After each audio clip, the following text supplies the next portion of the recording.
Oi, pessoal. Sou o engenheiro André Kirsten e nesse vídeo vou responder para vocês um questionamento que alguns clientes me fazem. Por que o resultado da carga geotécnica das estacas, numa planilha que eu tenho, é diferente do Stack Pro? Bom, a primeira justificativa para isso está relacionada ao comprimento útil da estaca. Enquanto nas planilhas é considerado o topo da estaca coincidente com o nível do solo, levando ao comprimento útil maior para efeito da cálculo da carga geotécnica da estaca, no Stack Pro, o comprimento útil da estaca leva em conta a altura do arranque e a altura do bloco de fundação, logo é menor do que utilizado nas planilhas, geralmente. Aqui temos um exemplo. Vamos dizer que a profundidade da estaca vai até 8 metros. Na planilha, é considerado o comprimento útil da estaca igual a 8 metros. No Stack Pro, se eu tiver um arranque com meio metro de altura e a altura do bloco for igual a 80 centímetros, aqui eu já tenho 1,30 m. Então o programa considera, para o cálculo da carga geotécnica da estaca, um comprimento útil igual a 6,7 metros, que seria 8 metros menos 1,30 m. Logo, nesse exemplo, 16,25% menor. O comprimento útil da estaca influencia diretamente no cálculo do atrito lateral dela. Então, o atrito lateral obtido no Stack Pro, nessa consideração aqui, seria bem diferente do obtido numa planilha. Outra diferença comum entre o Stack Pro e planilhas está relacionado à espessura das camadas de solo. Então, o que ocorre é que nas planilhas, as camadas de solo são inseridas com valores inteiros a cada metro. Então, por exemplo, aqui eu tenho essas camadas de solo aqui, areia, areia siltosa, argila, areia siltosa novamente, e todos os valores são inteiros, porque eu não tenho como inserir valores quebrados na planilha, certo? Pelo menos na maioria delas. Já no Stack Pro, eu consigo inserir a espessura das camadas de solo de acordo com o que vem no SPT. Então, no SPT, diz que a espessura da camada de areia siltosa é 3,10 metros, eu consigo colocar no Stack Pro. Aqui a argila siltosa, 9,60 metros, areia siltosa, 3,30 metros. Então, a espessura das camadas no Stack Pro, quando tem valores quebrados, é diferente da planilha. E isso influencia tanto no valor do atrito lateral, como até no valor da carga de ponta da estaca. Outra diferença comum entre as planilhas e o Stack Pro está relacionada à consideração do SPT da ponta da estaca no cálculo do atrito lateral. Enquanto as planilhas geralmente levam em conta o SPT na ponta da estaca no cálculo do atrito lateral, o Stack Pro não leva em conta o SPT da ponta nesse cálculo. Vou explicar isso por meio de um exemplo. Temos aqui uma estaca com 4 metros de profundidade, e aqui em 4 metros eu tenho um SPT igual a 10. Para quem não conhece o ensaio SPT, como é que ele funciona? Aqui na profundidade de 4 metros, é efetuado o número de golpes até que seja atingido 15 centímetros abaixo, 4 metros e 15. No caso aqui foram 3 golpes. Depois, é feita a mesma coisa para mais 15 centímetros, até 4 metros e 30, aqui foi 4 golpes. E depois mais 15 centímetros, até 4,45. No caso aqui, 6 golpes. O número de golpes dos dois últimos 15 centímetros é somado e é obtido o SPT. Então, esse SPT de 4 metros, ele é característico do solo entre 4 metros e 5 metros. Nesse caso aqui, eu não poderia considerá-lo no cálculo do atrito lateral, porque entre 3 e 4 metros, o SPT característico aqui é o SPT de 6, entre 2 e 3 metros é o 5, entre 1 e 2 metros é o 3, e entre 0 e 1 metro eu não tenho SPT. Logo, não seria correto eu considerar o SPT em 4 metros no cálculo do atrito lateral, porque esse SPT ele é característico do solo abaixo da ponta da estaca, e não do solo ao longo da estaca aqui. Porém, é muito comum que planilhas façam essa consideração, a consideração do SPT da ponta da estaca no cálculo do atrito lateral. Então, nesse exemplo aqui, se eu considerar o SPT da ponta da estaca, seria uma análise numa planilha, né? eu teria um N médio igual a 6, que é 3 mais 5 mais 6 mais 10 dividido por 4. E eu levaria em conta esse N médio no cálculo do atrito lateral. Já no Stack Pro, eu não consideraria o SPT da ponta da estaca. O programa não faz essa consideração. Então, meu N médio, nesse exemplo, seria 3 mais 5 mais 6 dividido por 3. Seria 4,667, menor do que obtido na planilha. Outra diferença que geralmente existe entre planilhas e o software Stack Pro está relacionada à resistência de ponta da estaca. Em estacas moldadas em loco, como estaca hélice contínua, por exemplo, existe a possibilidade da ponta da estaca ficar suja devido aos procedimentos executivos que não são capazes de garantir a integridade dela. Essa sujeira, como o solo fofo, por exemplo, reduz a capacidade de resistência geotécnica da ponta da estaca.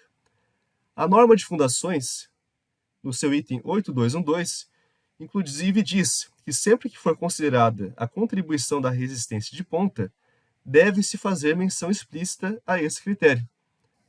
É corrente no meio técnico a utilização da resistência de ponta com valor equivalente a 25% da resistência lateral da estaca, equivale a 20% da carga geotécnica total.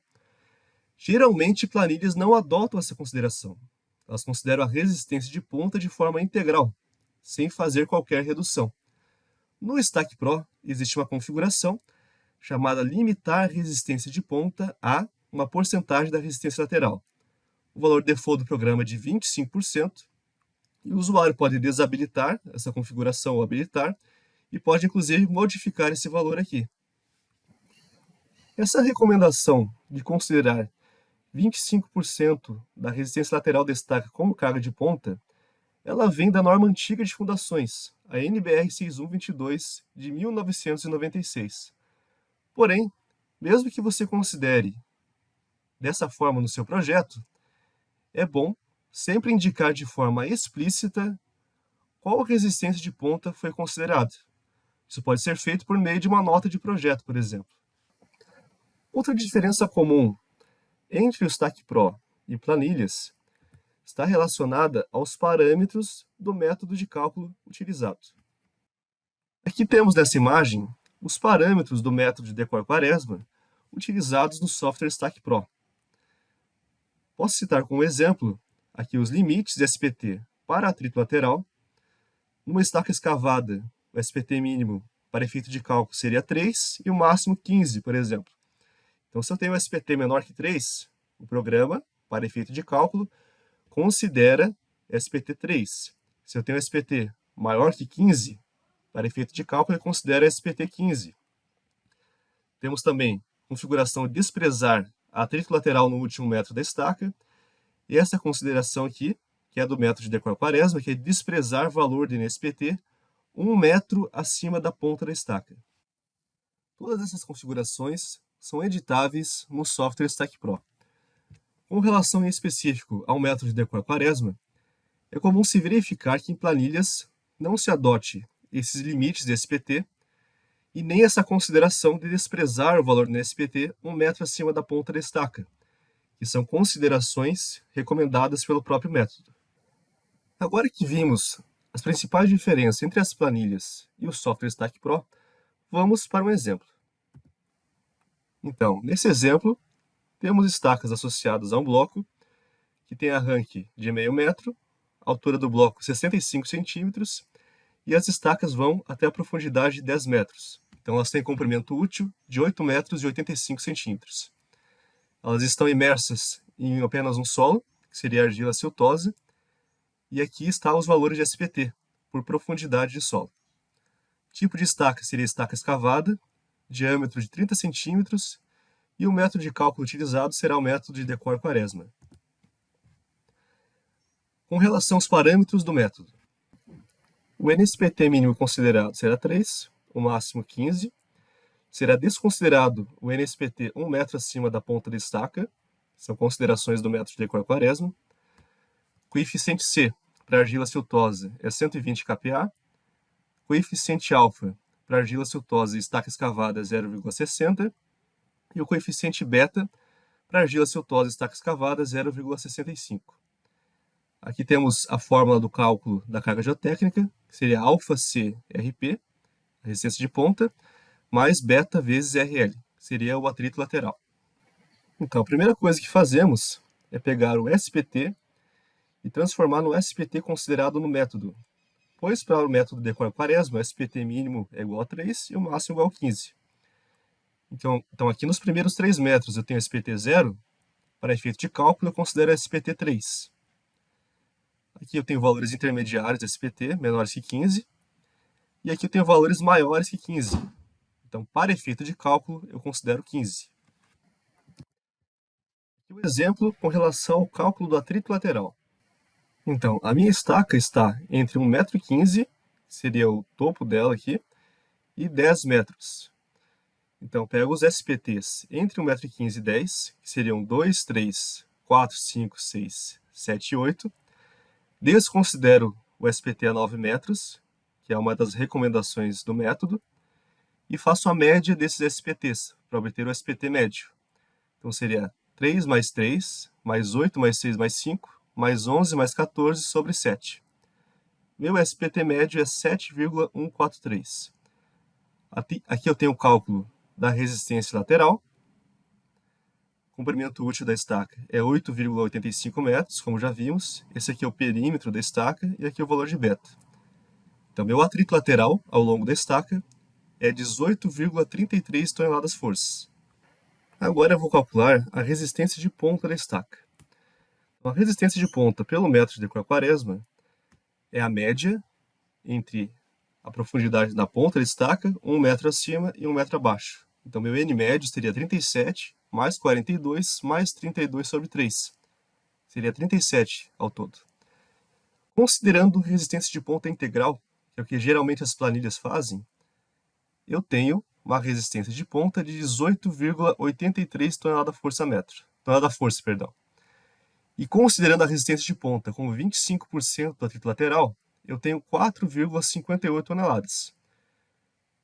Então, no caso aqui, eu adoto o menor valor, 4,58. Veja agora os resultados desse exemplo que acabamos de fazer no software Stack Pro.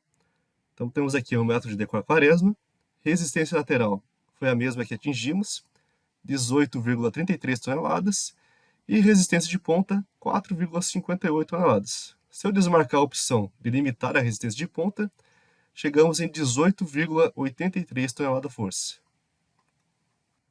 Chegamos assim ao fim do nosso vídeo. Como podemos ver, existem algumas diferenças grandes entre as considerações adotadas na maioria das planilhas e as considerações adotadas no software Stack Pro. Algumas das considerações adotadas em grande parte das planilhas podem levar a erros importantes de cálculo, como no caso do comprimento útil da estaca, da consideração ou não do SPT na ponta da estaca e de outros itens mencionados nesse vídeo. Espero que você tenha gostado do vídeo. Qualquer dúvida, comente abaixo. Muito obrigado pela atenção.